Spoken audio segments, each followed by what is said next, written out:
The sun beat down mercilessly on the dusty streets of Culiacan as Ricardo Vega stood on the balcony of his fortified villa and gazed out at the Sierra Madre Occidental. In his 44 years, he had learned that true power is demonstrated not through violence, but through the ability to get what others consider impossible. And at that moment, he wanted something that would cement his position within the Sinaloa cartel for decades to come, a legitimate heir with indisputable lineage. Ricardo was no ordinary narco. While other capos asserted their power through brutal displays of violence, he had built an economic empire that included car washes, nightclubs, and real estate developments. On paper, he was a successful businessman whose fortune had grown through shrewd investments. The reality was more complex. Every dollar he earned legally was linked to 10 more from drug trafficking, which flowed through complicated money laundering networks spanning 3 continents. His first marriage to Gabriela, the daughter of a rival cartel leader, had been a strategic alliance that brought 3 years of peace between warring factions. But Gabriela had proven infertile, and despite numerous treatments at the best clinics in Mexico and the United States, her womb remained empty. The divorce had been discreet, accompanied by a generous settlement and a tacit agreement that both sides would save face. Gabriela returned to Guadalajara, and Ricardo was faced with a fundamental problem. He needed a son to inherit his organization, a boy whose lineage no one could ever question. In the world Ricardo moved in, lineage was everything. Rumors of infidelity or illegitimate children could destabilize entire empires. Rivals would exploit any weakness, any uncertainty about the legitimacy of an heir, to undermine loyalties and claim territory. Ricardo had seen powerful men fall because they allowed doubts about their succession. He would not repeat that mistake. That was why he had turned to Agencia Matrimonial Selecta, a discreet organization with offices in Monterrey and Mexico City that specialized in arranging marriages for Mexico's elite. Their services went far beyond traditional matchmaking. They offered what wealthy men like Ricardo valued most: absolute certainty. For $2 million, they promised a bride who met all his requirements: virginal, beautiful, educated, healthy, and from desperate enough circumstances to guarantee obedience. The contract, which Ricardo's lawyer had reviewed, was as comprehensive as it was disturbing. The agency would conduct medical examinations that documented every detail of the bride's body: fertility indicators, genetic screenings, even biometric data such as fingerprints and iris scans. Virginity would be confirmed by gynecological examinations performed by doctors on the agency's payroll. There would be psychological evaluations to ensure that the candidate had no hidden mental instabilities that could become problematic later on. But the most disturbing aspect of the contract concerned what would happen after the wedding.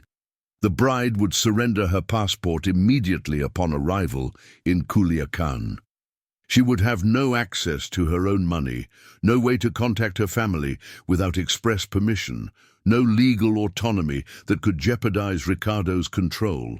Essentially, he was not only buying a wife, but a human being whose entire existence would revolve around his dynastic needs.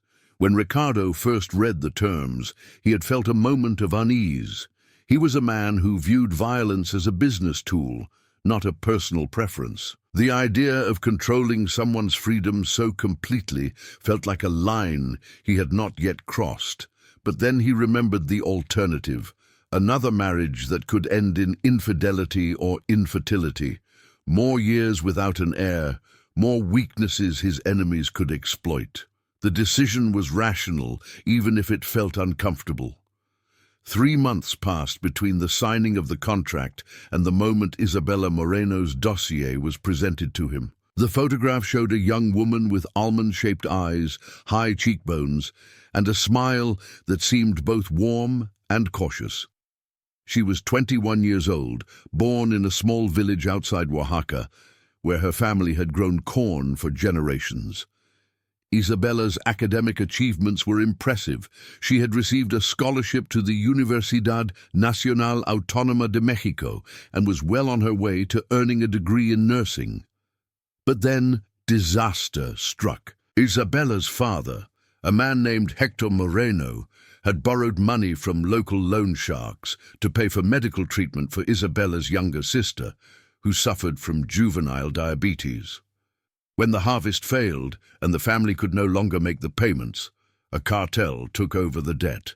The terms were brutal. Either the family paid back 200,000 pesos immediately, or Isabella would work as a maid for the organization, a euphemism for forced prostitution. In his desperation, Hector had contacted Agencia Matrimonial Selecta after hearing about their services from a cousin. The agency quickly assessed the situation. Isabella was young, attractive, untouched, and desperate enough to accept any contract. She offered exactly the kind of leverage that wealthy clients preferred, a woman who knew that her consent would determine not only her own fate, but that of her entire family. The deal was structured with cold efficiency. Of the $2 million Ricardo paid, 500,000 would go directly to Isabella's family, enough to pay off their debts, leave their village, and start over somewhere where the past would not haunt them. The rest would be divided between the agency, its doctors, lawyers, and the network of intermediaries who made such transactions possible. All were bound by confidentiality and mutual compromise. Isabella was taken to Monterrey, where preparations began. The agency's facilities were located in a modern office complex in the affluent neighborhood of San Pedro Garza Garcia. From the outside, it looked like any other professional building. Inside the locked top floor, however, was another world, one where young women were trained to erase their identities in favor of the roles their future husbands expected of them. Isabella's days were strictly structured. In the mornings, she learned the expectations of Sinaloa's elite, how to behave at formal dinners, what topics were appropriate for a woman in her position, how to show respect for the patriarchal structures that dominated narco culture. She learned about Ricardo's likes and dislikes, the names of his business partners and family members, and the etiquette for religious ceremonies and social obligations. In the afternoons, she underwent medical examinations. Doctors documented every aspect of her physical condition, took blood samples for genetic testing, performed ultrasounds to assess her reproductive anatomy, and verified her virginity through invasive gynecological procedures. Isabella endured every humiliation with stoic resignation, knowing that resistance would mean exposing her family to the cartel's revenge. In the evenings, there were psychological sessions that were disguised as therapy, but were actually conditioning. A psychologist working for the agency asked her about her fears, her dreams, her limits. Then, methodically, he began to use these answers to shape her expectations. He explained that her new role was not oppression, but privilege. She would live in luxury, have access to resources her family could never have dreamed of. All she had to do was accept that her autonomy was a small price to pay for this security. During those 3 months, Isabella transformed. The lively student who had dreamed of a career as a nurse became a quieter version of herself. She learned to hide her thoughts, control her emotions, and say the right words in every interaction. The agency called it cultural adaptation. In truth, it was systematic dehumanization, a process aimed at transforming a human being into a product that met the contractual specifications. Ricardo visited her once during this preparation period. The agency arranged a get-to-know-you meeting in a private room at their Monterrey facilities. Isabella sat with perfect posture, wearing a modest blue dress and smiling politely as Ricardo asked questions. He asked her about her family, her studies, her thoughts on marriage and motherhood. She responded with exactly the right words, carefully rehearsed in the weeks before. "Do you understand what is expected of you?" Ricardo asked directly. "Yes, Senor Vega," Isabella replied, her eyes downcast, as she had been taught. "I understand that my role is to give you a son and to honor your family with respect and obedience. And you accept this role willingly?" There was a pause, barely perceptible. Then Isabella nodded. "I accept it." Ricardo felt a flicker of something, guilt, doubt, but he pushed it aside. This was a transaction, justified by necessity. Isabella gained security, her family escaped debt, and he received the certainty he needed. All parties benefited, even if the distribution of those benefits was extremely uneven. The wedding was scheduled for September 15th, fittingly one day after Mexico's Independence Day. The symbolism was not unintentional. Ricardo wanted his union with Isabella to be seen as the beginning of a new chapter in his dynasty. The ceremony would take place in the Cathedral of Culiacan, followed by a reception at his villa for 300 guests, a mix of family members, business partners, and political allies, all of whom would attest to the legitimacy of this union. As preparations progressed, Ricardo received regular updates from the agency. Isabella was making excellent progress in her training. Medical tests confirmed her virginity, her fertility, her health. Psychological evaluations showed no signs of rebellion or instability. Everything was going according to plan. But 3 days before the wedding, as the final details were being finalized and guests from all over Mexico were traveling to Culiacan, Ricardo received an encrypted call from his security chief, a former military officer named Comandante Ruiz. "We have a problem," Ruiz said without preamble. "Our source at the agency has discovered something. There are discrepancies in Isabella's documentation." Ricardo's hand tightened around his phone. "What kind of discrepancies?" "Biometric data doesn't match. The fingerprints taken during her initial medical screening don't match those in her passport or more recent records. That could be an administrative error." "I thought so too, but then I dug deeper. The photos show subtle differences. The distance between the eyes, the shape of the ears, details that are only noticeable when compared directly. Someone has tampered with the documentation." Ricardo felt anger rising within him, cold and controlled. "What are you telling me?" "I'm telling you that the woman who is supposed to marry you in 3 days may not be Isabella Moreno." The implications exploded in Ricardo's mind. If the agency had deceived him, if they had carried out a substitution, then the entire contract was null and void. Worse, it meant that he had been manipulated, that someone had dared to deceive Ricardo Vega. In his world, such disrespect was unforgivable. "Find out what happened," he ordered Ruiz. "I want every name, every step of this deception, and call the agency. Tell them I'll be in Monterrey in person in 2 hours. If they don't tell me the truth, they'll regret it." When Ricardo hung up, he looked back at the Sierra Madre. Somewhere in those mountains lay the bodies of the men who had betrayed him. He had never enjoyed violence, but he understood its necessity. Respect was maintained through consequences, and betrayal had to be punished. But as his private jet was being prepared for the flight to Monterrey, Ricardo allowed himself a moment of self-reflection. He had paid $2 million for a guarantee that had now proven to be an illusion. Perhaps the real lesson was that absolute certainty was impossible in human affairs, that any attempt to treat people like commodities would ultimately lead to unpredictable complications. But these philosophical musings were a luxury for later. Now he had to find out the truth, and he had to make sure that everyone involved understood the cost of their deception.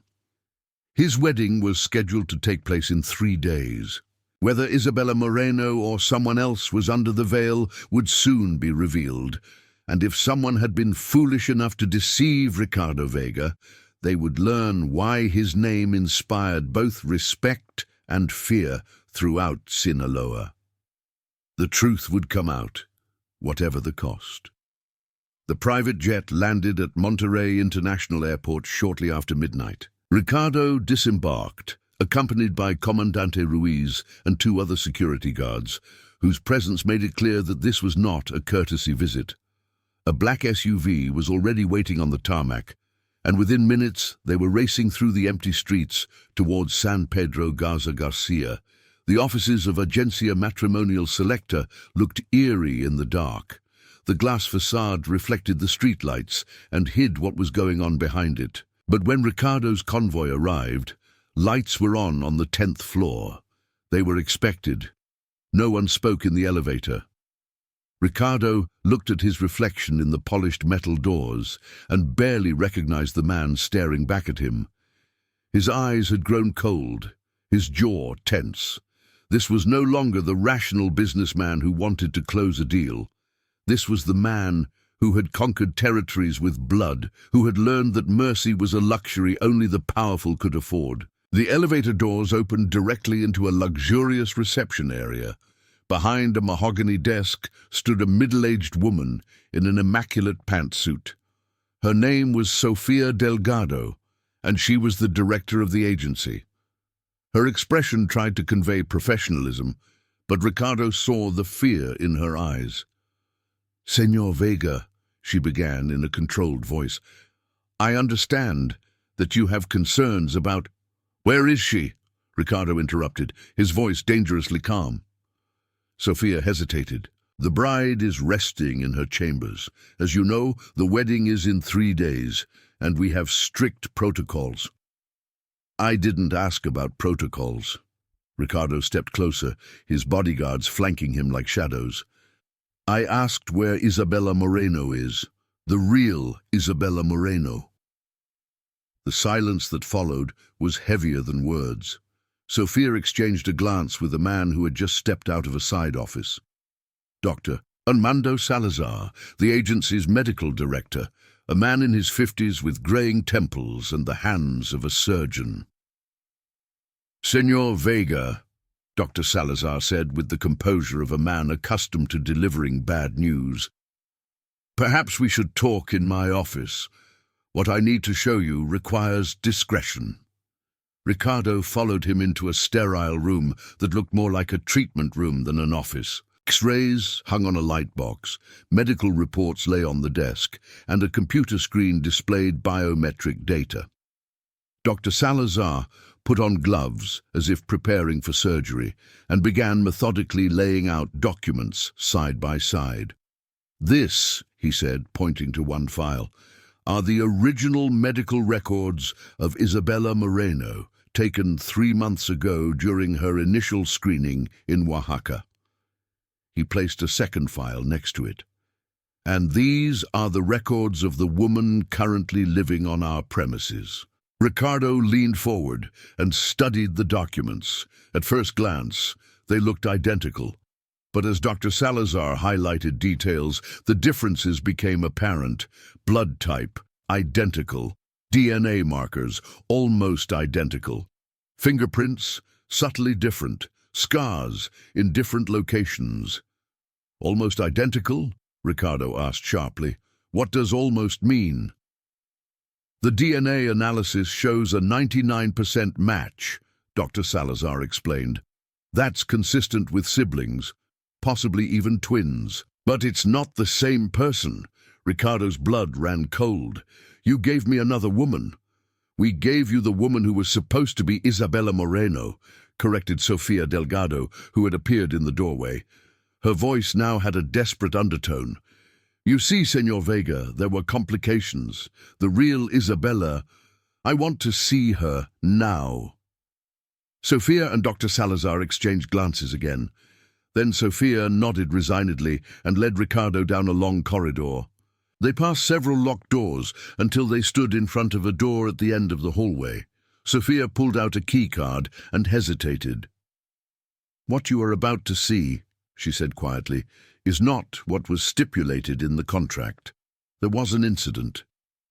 The door opened onto a room designed like a luxury suite, but the barred windows revealed its true purpose. On the bed lay a young woman, thin and pale, with dark circles under her eyes. Her wrist was connected to a monitor that displayed her vital signs. When she saw Ricardo, she tried to sit up, but the movement seemed to exhaust her. "Isabella Moreno?" Ricardo asked. The woman nodded weakly. "I am Isabella, and the woman who bears my name is my twin sister, Elena." Ricardo felt the world around him begin to tilt. Twin sister. "We were born separately," Isabella explained in a fragile voice. "Elena was adopted by another family. We didn't know each other until 4 months ago. She found me through DNA tests she had done privately." Isabella coughed, and Sophia hastily handed her a glass of water. "When I signed the contract with the agency, I told Elena about it. She was horrified. She tried to convince me not to go." "And then?"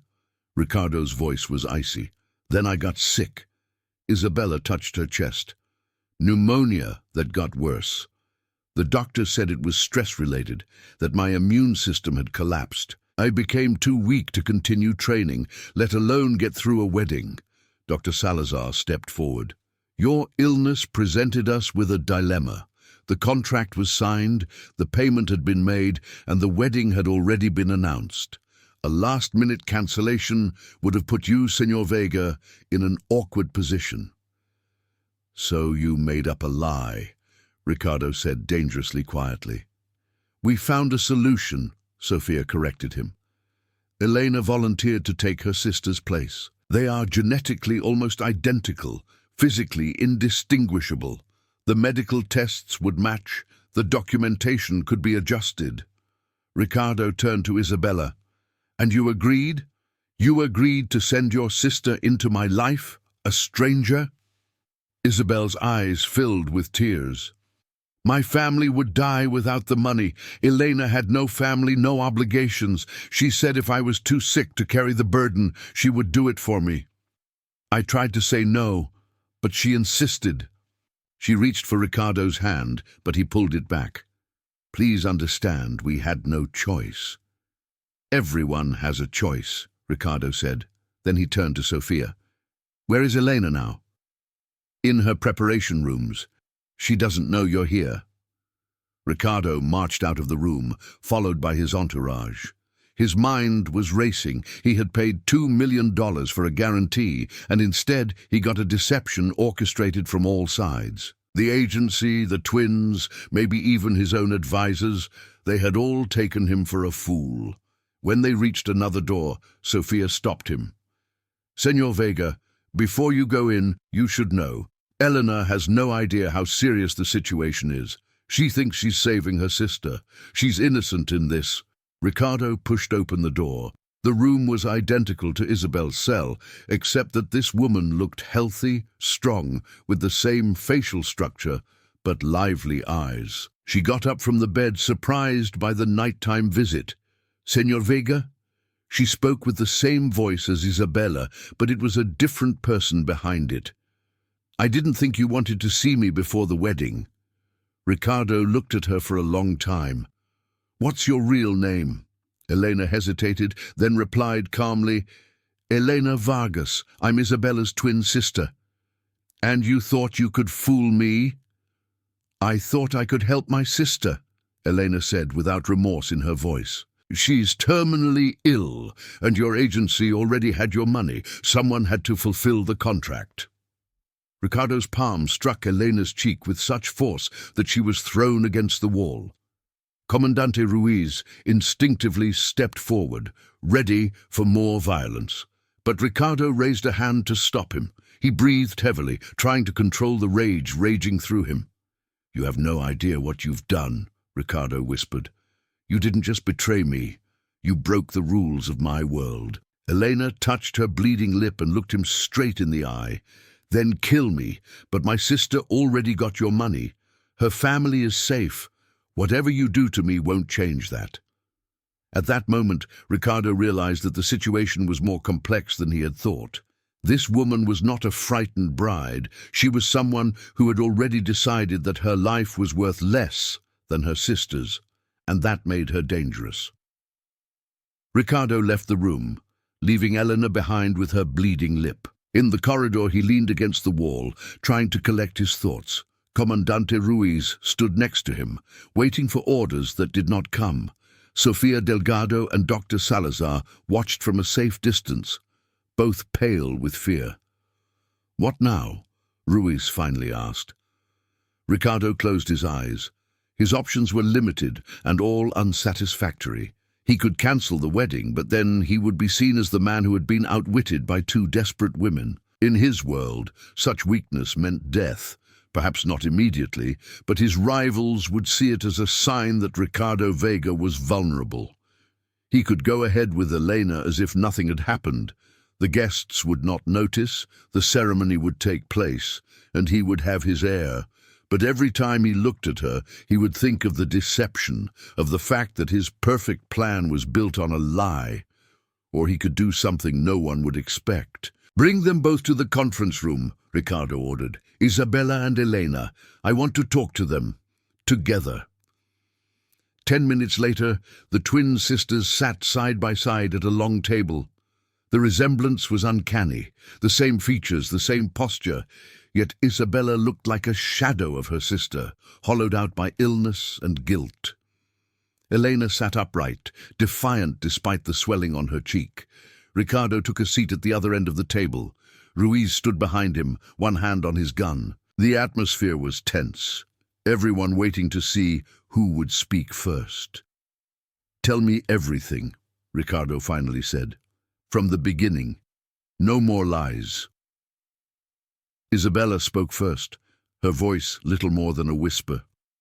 She told of her childhood in Oaxaca, of the moment her father incurred the debts that would ruin her family. She described the day cartel men came to her village and made it clear what happened to girls who couldn't pay. The agency had seemed like a rescue, painful, humiliating, but better than the alternative. Then Elena took over the story. She had grown up in Mexico City, adopted by a family of teachers who had enabled her to get an education. She had studied law and worked for a small non-governmental organization that helped women in abusive situations. When she found out about her biological twin sister by chance, she had searched for Isabella and found her, just in time to learn that Isabella had sold herself into a modern form of slavery. "I tried to convince her to break the contract," Elena said, looking directly at Ricardo. "I told her there had to be other ways to save her family, but then she showed me the photos."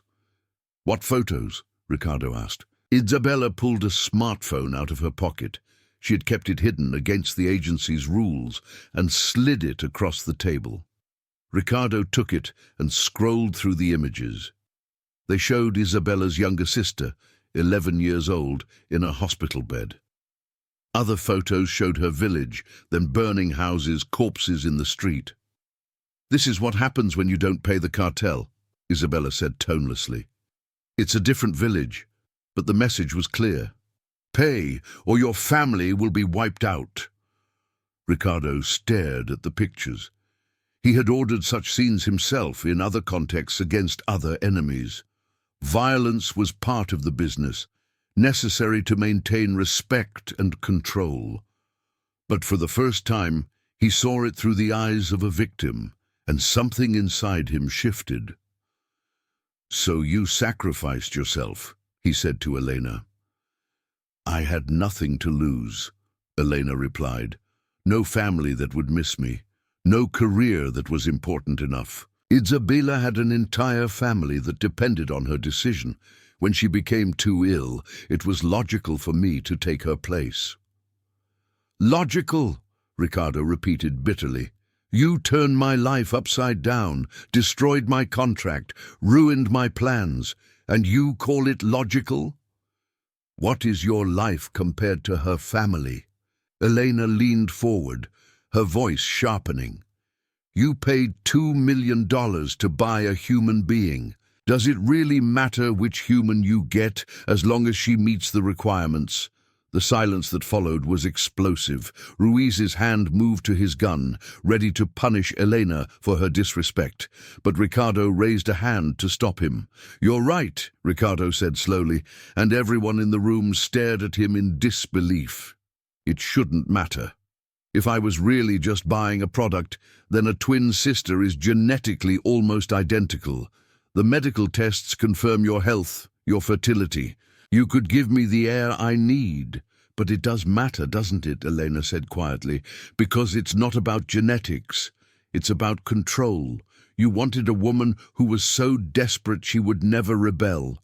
And instead, you got one who has already decided that your money and power mean less than her principles."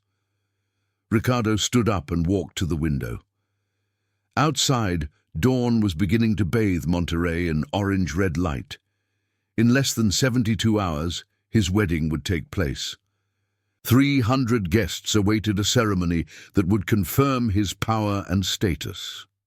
"Here's what's going to happen," he said without turning around. "The wedding will take place as planned. Elena, you will become my wife. You will give me a son. And you will play the role perfectly, just as your sister would have done." "And if I refuse?" Elena asked. Ricardo turned around, his face expressionless. "Then I will make sure that the money that has already been sent to Isabel's family is reclaimed, with interest. The cartel they fled from will be informed of their hiding place, and you will watch as every person your sister tried to save dies, one by one." Isabella sobbed, but Elena remained calm. She calculated her options, just as Ricardo had predicted. She was a lawyer, trained in strategic thinking. She knew she had none. "One condition," Elena finally said. "Isabella gets the medical care she needs, the best treatment available in the US if necessary. No restrictions." "Rejected. Isabella will be treated, but here in Mexico where I can monitor her. She's my insurance that you'll behave." Ricardo stepped closer. "Do you understand? You may not fear death, but you'll do anything to keep your sister alive. That's my guarantee." Elena nodded slowly. "Then we have a new deal." "Good." Ricardo turned to Sofia Delgado, who had watched the entire interaction with growing horror. "The agency will pay for this deception. Your share will be cut in half. And if a single word about this situation ever gets out, I will personally make sure your organization goes up in flames." Sofia nodded, trembling. Ricardo left the room, followed by Ruiz. As they stood in the elevator, his security chief spoke for the first time since the confrontation. "Boss, are you sure? That woman is dangerous. She has no respect for—" "That's exactly why it works," Ricardo interrupted. "A fearful woman might have tried to escape, might have made mistakes. But Elena, she'll play her part perfectly because she knows her sister is the price of rebellion." He leaned against the elevator wall. "Sometimes, Ruiz, the best control isn't fear, but responsibility." The elevator opened onto the underground parking garage. As Ricardo got into the SUV, he allowed himself a moment of exhaustion. In 3 days, he would be getting married. The woman under the veil would not be the one he had paid for, but the result would be the same. Or would it? For the first time in his life, Ricardo Vega was not sure if he was in control, or if he had just met his first real opponent, wrapped up in the form of a bride. Compartilhar artefatos, baixar tudo resumo, completo, historia documento. MD conteúdo do projeto alemão, francês criado por vocês, 6.SRT21, linhas text S20.SRT9, linhas text S2.SRT5, linhas text. The cathedral in Culiacan was decorated with white roses and gardenias, their scent mingling with the incense that wafted through the nave. 300 guests filled the pews, a carefully curated mix of business partners, family members, and political allies. No one knew that the bride who was about to walk down the aisle was not the woman whose name was on the invitation. Eleanor stood in a side room of the cathedral, surrounded by assistants who were tugging at her dress and touching up her makeup. The wedding dress was a masterpiece of French lace and Italian silk, handmade in Valentino's ateliers. It cost more than most people earned in a decade. But to Elena, it felt like a uniform, a costume for a role she never wanted. Through a narrow crack in the door, she could see Isabella sitting on a chair in the shadows. Her sister wore a simple blue dress and looked like a ghost, pale and fragile. Two of Ricardo's men stood nearby, not obvious guards, but their presence made it clear. Isabella was a hostage whose well-being depended on Elena's obedience. "It's time," said one of the assistants, handing Elena the bridal bouquet of white calla lilies. Elena took a deep breath. She had spent the last 2 days perfecting her role. The agency had given her quick lessons: how to walk in this dress, how to smile without showing emotion, how to live a lie in front of 300 people. Sofia Delgado had told her, "You don't have to look happy. Brides are allowed to be nervous. You just have to hold on." The organ began to play, and the heavy wooden doors of the cathedral opened. Elena walked in alone. Her real family did not exist in this constructed reality, and Isabella was too ill to accompany her to the altar. The guests rose, turned around, and admired the bride. No one saw the fear behind her veil. At the end of the aisle stood Ricardo in a custom-made Tom Ford suit. He watched her with an inscrutable expression.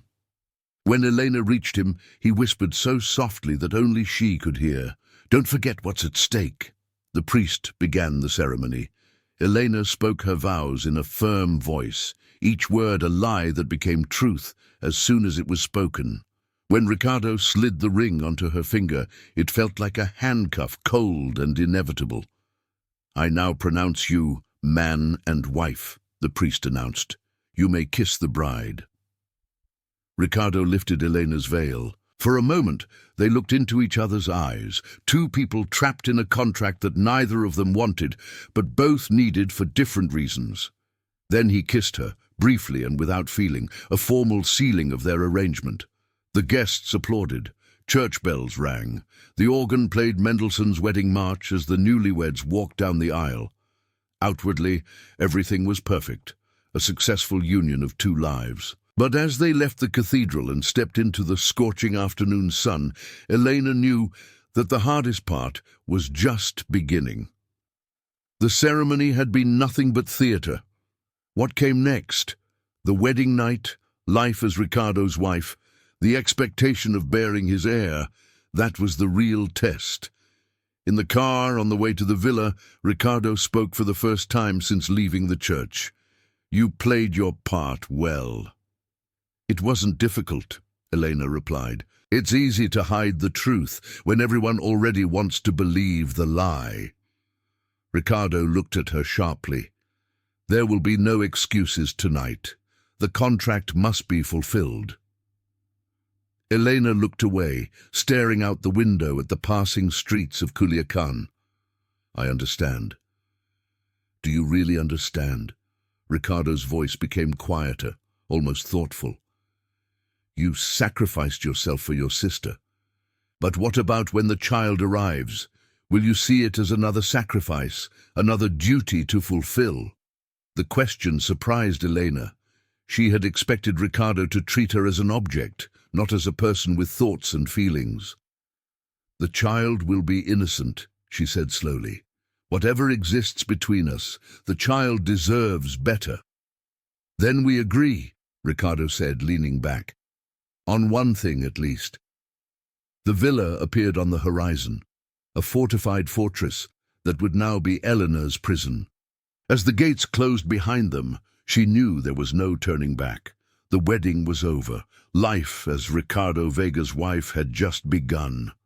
The reception at the villa was a demonstration of Ricardo's power. Mariachi bands played, champagne flowed like water, and fireworks lit up the sky over Culiacan. Elena sat next to Ricardo at the main table, smiling mechanically for photos and accepting congratulations from people whose names she would forget as soon as they left her lips. At midnight, the villa emptied. The last guests were shown out, the servants cleaned up, and suddenly there was silence. Ricardo stood up and held out his hand to Elena.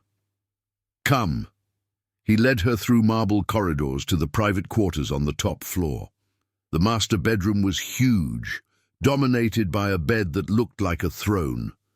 Red rose petals were scattered across the white sheets, a romantic gesture that seemed grotesque in this context. Ricardo closed the door. Elena stood in the middle of the room, still in her wedding dress, waiting for the inevitable. But instead of approaching her, Ricardo went to the window and stared out at the city. "Do you know what the worst thing about this situation is?" he said quietly. "Not the betrayal, not the money. It's that you were right." Elena remained silent, unsure where this conversation was leading. Ricardo continued, "In the church, when I kissed you, I saw my mother sitting in the front row. She was smiling because she thought I was finally doing what was expected of me, securing an heir, continuing the dynasty." He laughed bitterly. "But all I really did was buy a person. You were right. I'm no better than the cartels your sister fled from." "Why are you telling me this?" Elena asked cautiously. "Because I want you to understand. I don't regret what I did, but I acknowledge what it is." He turned to her. "The contract will be fulfilled, but I won't force you to pretend you're happy about it."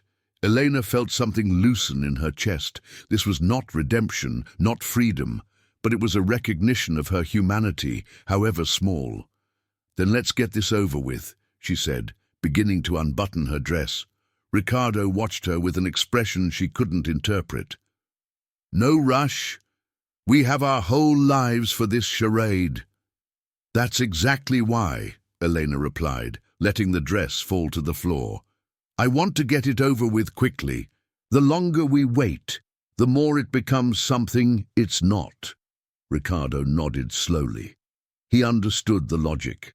This was a transaction, not a romance. Pretending it was something else would only complicate the situation. What happened that night was neither violence nor tenderness.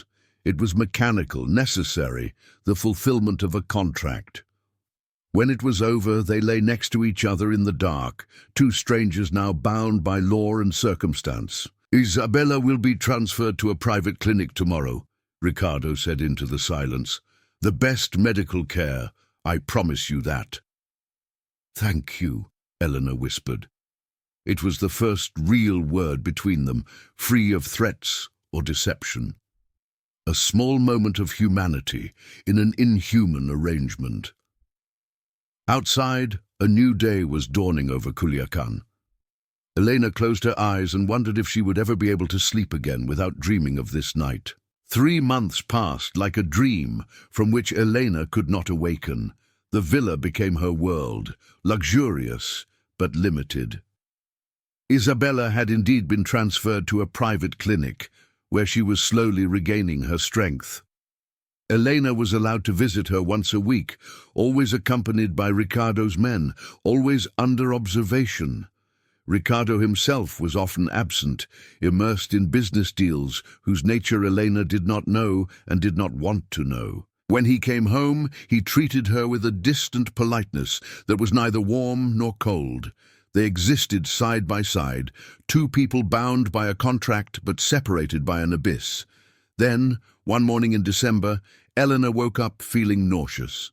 She recognized the sign immediately. The test confirmed what her body already knew. She was pregnant. When she broke the news to Ricardo, she saw something flash in his eyes. Was it triumph, relief, or something more complex that she couldn't name? "Good," he said simply. "Very good." But that night he came home earlier than usual. He found Elena on the balcony, looking out at the Sierra Madre, one hand on her still flat stomach. "Are you afraid?" he asked. Elena turned to him. "Every day." Ricardo stepped beside her. Me too, he confessed quietly. My father taught me that power comes through control, but the more I try to control, the more everything slips away from me. He looked at her. This child is being born into a world I created, a world of violence and compromise. What kind of father will I be? Elena was silent for a long time. Then she said, "A better one than your actions suggest, because you're even asking that question." That's no consolation. It's not a judgment. It's a possibility. Ricardo laughed without joy. You believe people can change. I believe this child will change us both, whether we want it to or not. Weeks later, as Elena's belly began to grow, Ricardo received a call from Comandante Ruiz. The federal police had raided Agencia Matrimonial Selecta. Sofia Delgado and Dr. Salazar had been arrested. Dozens of women had been freed, and their stories would dominate the news. They didn't mention your name, Ruiz reported. The files on you were misplaced. Ricardo understood. Someone had covered his tracks, probably in exchange for a substantial payment. He was certain of it, but the relief he expected did not come. Instead, he felt shame. That evening he found Elena in the library. The agency has been shut down. The women are free. Elena looked up. All except me. All except you, Ricardo confirmed. But when this child is born, when my legacy is secured... He hesitated. If you want to leave, I won't stop you. Neither will Isabella. Elena stared at him in disbelief. You would just let us go? I would give you a choice, something I should have given you from the beginning. Why? Ricardo touched her belly gently. Because this child deserves to be raised by someone who has freely chosen to stay, not by someone who has been forced. Elena took his hand. Ask me again when the child is born. You might be surprised by my answer. That night, as Ricardo sat alone in his office, he understood a fundamental truth. He had paid $2 million to buy certainty. But the only certainty he had found was that people are not commodities. They decide, they surprise, they resist. Elena had taught him that, one painful lesson after another. Outside, it began to rain over Culiacan. Ricardo closed his eyes and wondered if redemption was possible for a man like him. The answer would come in 9 months, in the form of a child who was both a curse and a hope. The story was not over. It had only just begun.